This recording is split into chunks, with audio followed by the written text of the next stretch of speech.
Capítulo 6. ¿Qué es el dinero? Antes de empezar nuestro viaje a través de la economía, el medio ambiente y la energía, necesitamos comprender qué es esa entelequia que solemos llamar dinero. El dinero es algo tan consustancial a nuestra vida diaria que probablemente no hemos pensado nunca en analizar qué es o qué representa. El dinero es una creación humana tan esencial que si de repente desapareciese, en su lugar surgiría espontáneamente otra forma de dinero, que podría ser, por ejemplo, vacas, tabaco, pan, cáscaras de frutos secos o incluso conchas de nautilo.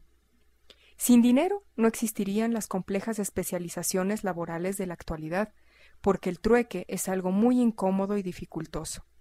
Pero lo más importante es que cada tipo de sistema monetario tiene sus pros y sus contras, y todos ellos imponen sus propias reglas, favoreciendo algunos comportamientos y restringiendo otros.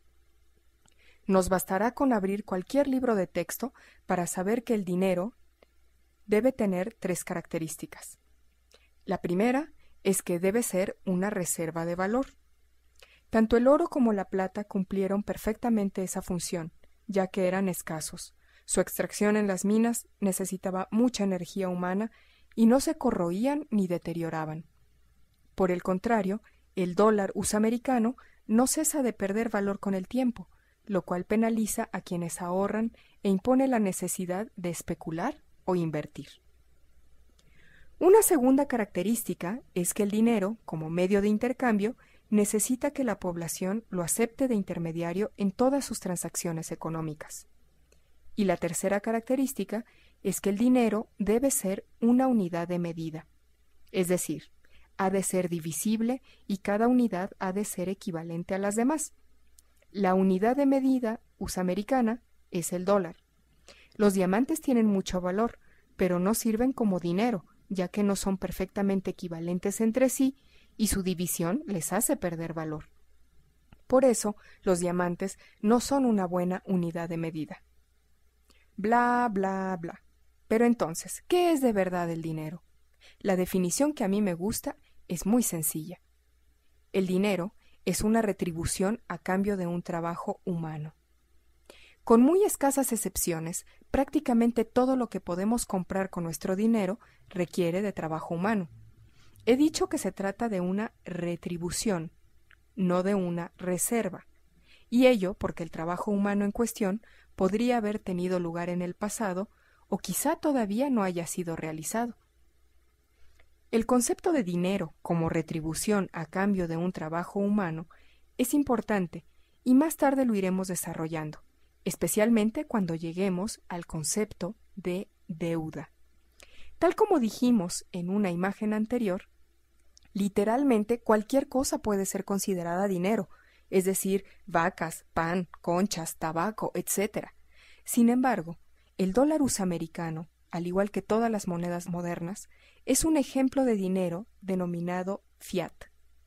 Fiat es una palabra latina que significa hagamos que así sea. Y si el dinero fiat posee un valor, es porque un gobierno decreta que así sea. Su valor es, por lo tanto, enteramente imaginario. Lo cual nos lleva a una pregunta crucial. ¿Qué es exactamente un dólar US americano? En otros tiempos, todo dólar US americano estaba respaldado por una determinada cantidad de plata u oro de valor intrínseco. En este ejemplo, podemos ver que el dólar portaba el nombre del Tesoro US americano y que estaba respaldado por una cantidad determinada de plata, pagadera al portador a la vista, es decir, bastaba con solo presentarlo.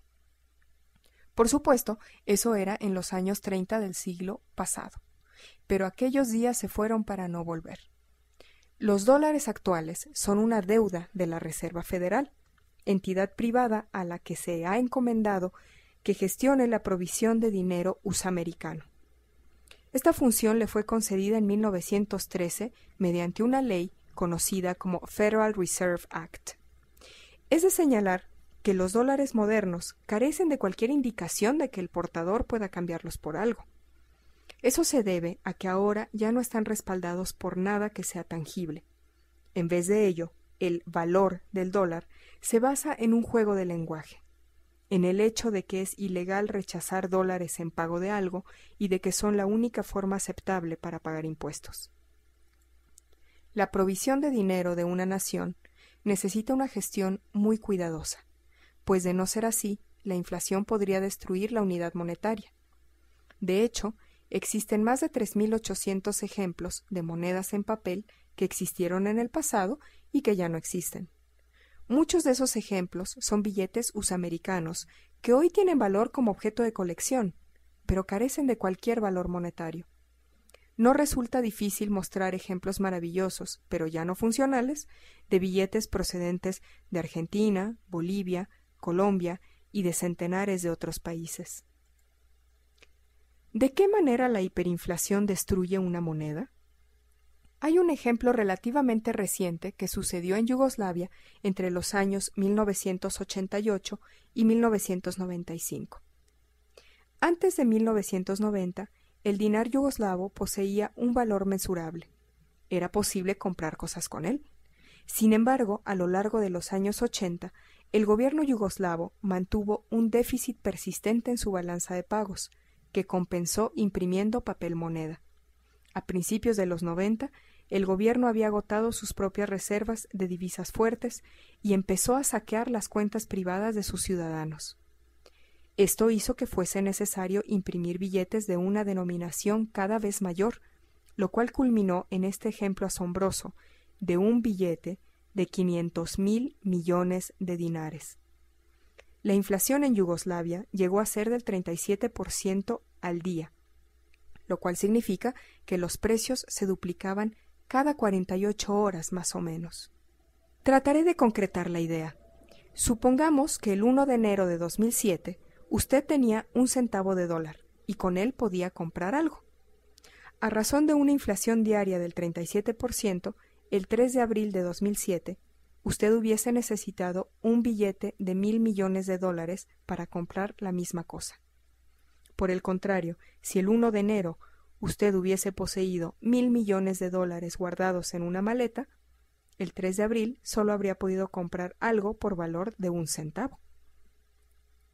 Está claro que si hubiese tratado de ahorrar durante aquel periodo, lo habría perdido todo, lo cual quiere decir que los países cuyo dinero es inflacionario penalizan a quienes ahorran.